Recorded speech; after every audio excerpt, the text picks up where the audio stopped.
Hey, what is going on, everybody? Welcome to Upkick MMA episode 299. I am Brennan. UFC Fight Night. Tom Aspinall versus Marcin Tybura. Prelims, all right? This is going to be the Danny Roberts, Jonny Parsons fight, and all the rest of the prelims. We're going to cover everything here, break it down round by round. If you like that kind of stuff, subscribe to the channel so you know the next video comes out. I do this every single week. 2 or 3 videos every single week breaking down fights from all different organizations. If you like that stuff, subscribe. That way you know. If you're looking for a specific fight breakdown, timestamps are down below. Let's get started. Sorry, my nose started running today. Apparently, I hung out with the cats too much yesterday, and I'm paying for it today. So, oh boy, I will try and get through this without being disgusting. Danny Roberts versus Jonny Parsons. Parsons using the low kicks to set up the 1-2 off of it. Robert landed a nice left hand.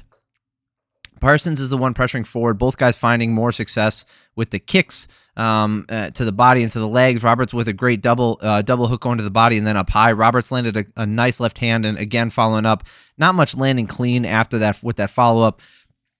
Nice jab from Parsons, snaps Roberts' head back as he entered. Roberts landed another hard left hand and he really started to find his range as the round went on. 10-9 for Danny Roberts. Look at the striking numbers here, 25-20 in favor of Roberts. I think he did more damage, especially, like I said, as a round wore on. I feel like he got that. Second round here, Parsons still the aggressor moving forward. When they exchange in the middle, Robert gets some good damage in there.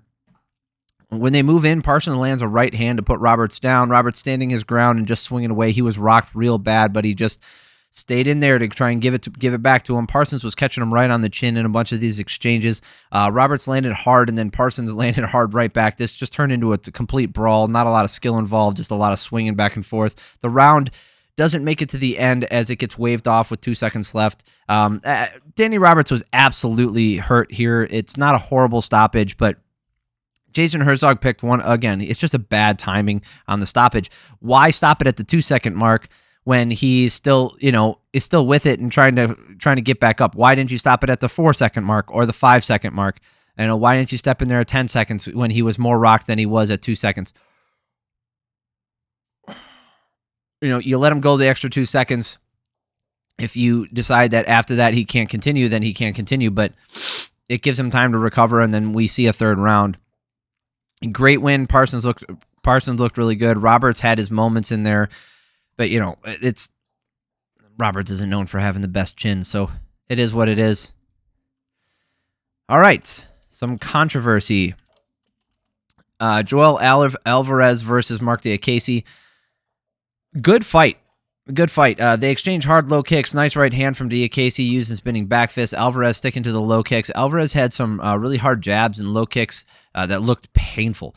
They landed so hard. Alvarez looks to have more output, and he gets the back control with 40 seconds left in the round. Diakiesse reverse position on the ground and end of the round on top.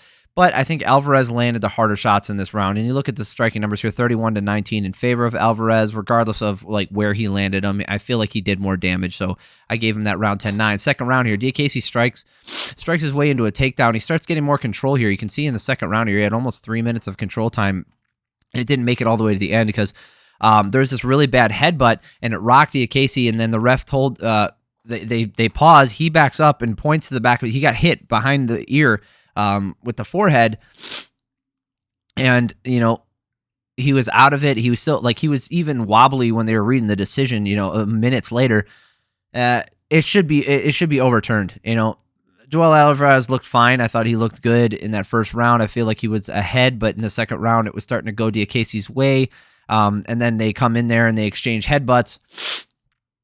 And, Diakiese got the worst of it. In fact, I would argue that caused the end of the fight. And we saw earlier this year with Green that you can overturn a fight like that. Why not review it? And there was some controversy because I remember, what's his face? The other announcer, Martinez, he tried to go out there and read the decision, and then they yanked him and pulled him back. They're like, dude, come on, what the fuck are you doing? And they pulled him back to read the actual decision. So I don't know if that's what happened here. They haven't updated anything on it. I think it's garbage. I think it needs to be looked at again because that should not count against him. That should be a no contest. It's a freaking headbutt. Jamal Pogues versus Mick Parkin. Very technical, but slow heavyweight fight. Okay, Parkin was fighting his jab, his right hand, and the low kicks. Pogue was fast, but his shots are just out of range early. He's just not landing the things clean. A nice right hand landed from Parkin, making Pogue unstable for a second. Pogues is faster, but his shots are just less thought out and less accurate. 10-9 to Parkin for that first round. 32-21 for the striking numbers. Second round is pretty much the same. Pogues working for that single leg right away, using the pressure against the fence, but he just couldn't get control of him. The low kicks from Parkin are adding up, and Pogue seems to be tender on that front leg. Parkin just taking his time, picking his shots, and winning this round. 19-7 for the striking numbers in favor of Parkin. And then the last round, we don't have to really go over it. It's a lot of the same thing. Like I said last night, my breakdown of the main card, a lot of this, honestly, you could probably skip a lot of this. It's just a lot, pretty boring stuff. You don't need to watch this one. I had Parkin win this one 30-27. And the scorecards here, I'm pretty sure nobody gave it to... Yeah, scorecards, everybody had it the same way. All right. Here's another fight that's just like that in a different way. You know, just it's kind of boring to watch. Not through anybody's fault. Anyway, Bryan Barberena versus Makhmud Muradov. Muradov looked good. Muradov looked fast. He went for the takedown, got him down for a second. Lots of grappling against the cage. Muradov was staying on the outside. Barberena was trying to chase him down, just couldn't get him. Muradov got the takedown. They get right back up. Muradov landed cleaner strikes, and he got some control time in this first round. Look at the striking numbers, not a ton. 9-6 in favor of Muradov. Lots of control time, 2 minutes and 34 seconds in his favor. Second round here, more of the same. Muradov is landing well, rocks Barberena with the right hand. Muradov was controlling the output, not really unloading, just landing one or two at a time. Muradov is the one backing up a lot, but he's landing and back to the grappling. Nice headbutt from Muradov and gets the position back for some reason. Made no sense to me. He headbutts him on the ground and doesn't get they don't get stood up. He gets put right back in that position. I think that's kind of bullshit, but you know, he definitely won this round. So 16-8 in favor of Muradov for the striking numbers, and I had him up 20-18. Right to the grappling from Muradov in the last round. Muradov poked the eyes of Barberena, didn't get caught. Right hand from Muradov puts him down again. There's a clash of heads, and Barberena moves in, and then they both pause as Muradov milks it to try and get.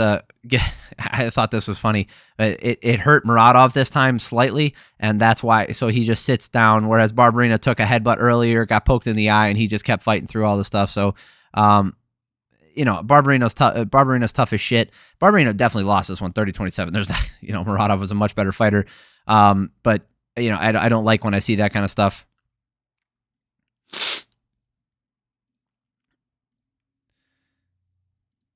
Oh boy. This fight wasn't the most exciting either. Ketlen Vieira versus Pannie Kianzad.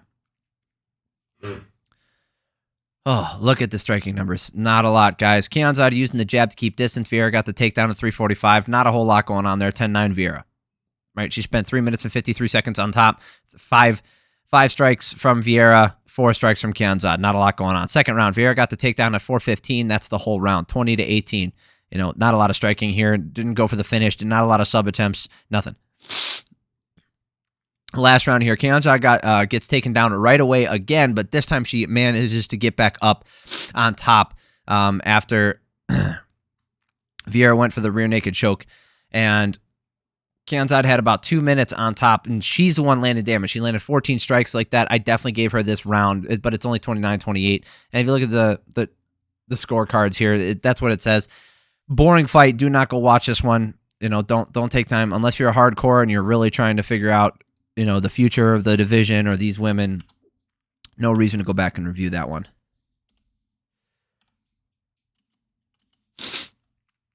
Yanal Ashmouz versus Chris Duncan.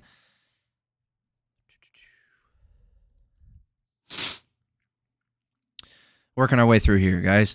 Neither guy doing much to separate themselves for the first 2 minutes. Nice uppercut from Duncan as Ashmouz entered in. Duncan was the first one to find his range. So this wasn't either fighter's necessarily their fault, but this one turned into kind of a stinker too as it went on. Duncan got the takedown at the end of the first round, and I already had him outscoring him. You look at the striking numbers here, 19 of 60. He attempted 60 strikes, whereas Ashmouz was only attempted 28. So 19-9 for the striking numbers. Clearly his round 10-9. Duncan was just moving forward and landing everything. Duncan's landing the knees, the straight shots. He's landing everything he wants to. Ashmouz is still throwing back even if he can't use his left hand. So his left hand was clearly hurt in this fight. Duncan just was able to land whatever he wanted. 26-14 in favor of Duncan. And then the last round is more of the same. You know, Ashmouz was trying to throw that right hand as hard as possible with the kicks, but he just can't. And you can't. The fact that he can't use his left hand to defend anything or help him get back up, it was a real hamper on the performance. Made for kind of a boring fight with Duncan not taking a lot of risks and Ashmouz not finding that lucky shot. Great win for Duncan. Unfortunate for Ashmouz. Shauna Bannon versus Bruna Brasil. They exchange leg kicks for a bit as they bounce around. Bannon's trying to rush in with punches and Brasil moving out of the way, landing counters. Brasil's landing the harder shots with good head kicks at one point and a decent right hand. Point fighting for the most part, and Brasil got the better of it. Looking at the striking numbers here, that's what it says, 20-16 in favor of Brasil for the for those metrics. Bannon can land lighter shots with those lead leg kicks, and she works her way into the clinch. The ref separates them right as Bannon turned around so they started grappling a lot in this round, and Bannon, he's like, "Hey, let's work, lady, let's work." And what's unfortunate about that is Bannon was driving her against the cage and controlling her really well, and then Brasil reverses position, holds her against the cage, and then Bannon reverses again, and that's like almost immediately after that they get separated, which is bullshit. Clearly they're working. Don't do that stuff. Second round here, Brasil got the takedown to end the round, and there's just not much to score on, and the striking numbers don't go in her favor because it's 16-19 in favor of Bannon. But for that little takedown and the damage that was done along the fence with the strike, there's just not a lot of striking total. Let's see. Yeah, I mean, if you gave that round to Bannon, I could understand. I just didn't. Last round, Bannon was having more success in this last round, using the jab, landing better, but Brasil clinches up and gets her against the cage. Bannon got the takedown and landed some good ground shots. You could give her this last round if you want. But, I think Brasil did enough in this fight to win, if not the first two rounds, the first and the last round for sure. And the scoring was all over the place. Mike Bell had the first and last round for Brasil. Anders Olsen had all 3 rounds for Brasil. And Clemens Warner had the first 2 rounds for Brasil. So again, all over the place because there wasn't a lot of striking. It wasn't a lot of scoring, to be honest. So all right, and then let's talk about the first fight on the card, shall we? Oh, man. I swear. I don't know why I have cats. Jafel Filho versus Daniel Barez. Filho looking to kick low. Barez using his jab and trying to land the hard right hand behind it. Hard jab from Barez and 3 hard low kicks. Hard left hook and to the head from Barez rocks him, then landed hard to the body, and Filho goes down. Barez lands a hard left body kick. Filho goes down again, both times not wanting to get back up. Filho's planting and throwing huge hooks. Barez is responding, but Filho looking to break and gets he looks for a break, gets a takedown, gets a top position, and gets an arm triangle. Great finish, great comeback for him. But this is one of those situations that I absolutely like. Again, he got up and he did what he had to do. Whatever. But let's just end on this note here. If you don't respond immediately, because he was told repeatedly to get up off the canvas, right? Get up, get up. If you don't respond immediately, if you're not getting in the process of getting up to your feet and you lay there, which he did multiple times. Both times he went down, he laid flat on his back and he stayed there. And he was told to get up and he stayed there. He was warned, and then that's when he got up. There should be no warning for that. Imagine if it's a different scenario and you've got your fingers like digging into somebody's eyes and you're told to knock it off. You don't. and then you're warned about it, and then that's when you do it. You like, oh, I'm going to cancel I'm going to stop the fight. Okay, well, now I'll take him out of there. Right? You're not responding to the referee's commands. That fight should have been waved off. I'm pretty strict with that kind of stuff. If you get knocked down and the other fighter backs up, you have to stand back up immediately.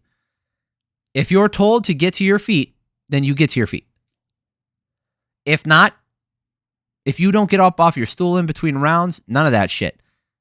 Fight gets waved off. I mean, he came back and got the finish here, but you're playing with you're not playing with fire because the rules don't really matter. They're more like guidelines essentially in MMA. You know, they say they're rules, but they're really not. From what we've seen in the past couple weeks. So, yep, that's it. Thank you guys for hanging out with me. If you like this kind of stuff, subscribe to the channel so that way they know the next video is coming out. And you know, it helps me out too. I appreciate it if you subscribe. And then if you like this video, click the like button down below. If you're into The Ultimate Fighter, I put out the videos every single Wednesday covering the breakdown of the previous night's episode.